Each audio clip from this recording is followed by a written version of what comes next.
The Xalozora were an unstoppable force.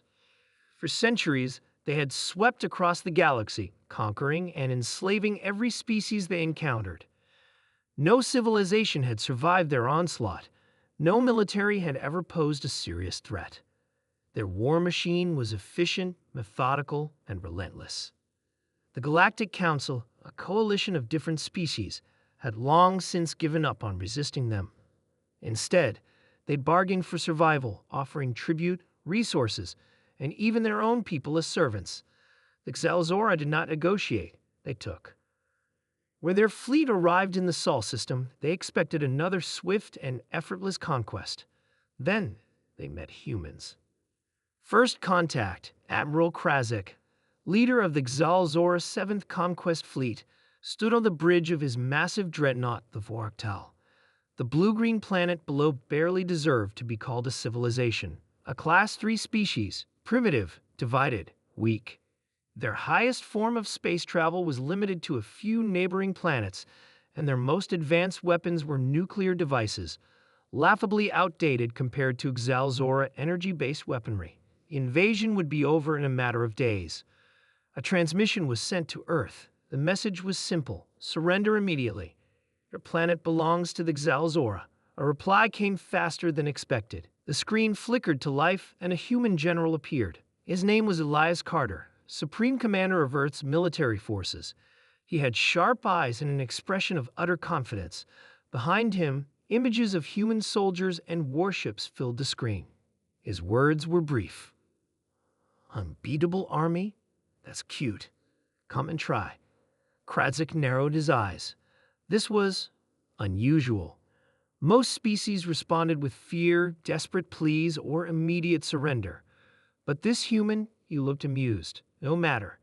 They would learn the futility of resistance soon enough. The battle begins. The Xalozora assault. Drop ships descended upon New York, London, Beijing, and Moscow. Shock troopers, genetically engineered for battle, poured into the streets, expecting terrified civilians and weak resistance. What they found instead was organized chaos. Snipers picked off Xalozora commanders before they could issue orders. IEDs, primitive but devastating, turned city streets into death traps. Even civilians fought, using makeshift weapons and stolen alien rifles.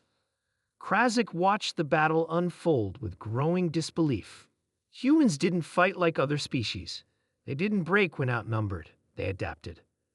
A single Xalozora squad could defeat an entire platoon of most alien forces. Against humans, that was no longer true. Krazek ordered reinforcements, doubling the number of troops. The humans countered by hacking into Xalozora comms, jamming their signals, and turning their own war cries into a barrage of heavy metal music and military taunts. Then came the drones. Swarms of automated attack drones flooded the battlefield, programmed with AI that analyzed Xalozora attack patterns in real time. Their shields were designed to withstand energy weapons, but humans didn't rely on energy weapons alone.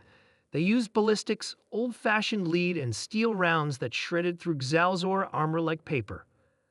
Krazek was furious. He ordered a full planetary bombardment. If humans refused to submit, they would burn. Hell on Earth. The sky turned red. Massive Xalozora warships opened fire from orbit, turning entire cities into craters of molten rock. Plasma beams scorched the oceans, sending tsunamis crashing into coastal regions. The death toll was catastrophic. Millions lost in mere hours.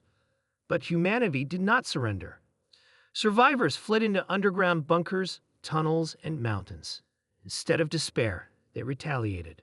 Within 3 days, human scientists reverse-engineered a captured Xalozora rifle and upgraded it.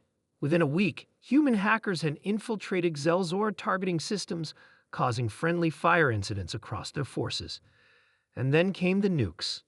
The Xalozora had never encountered a species willing to destroy its own cities to deny them to the enemy.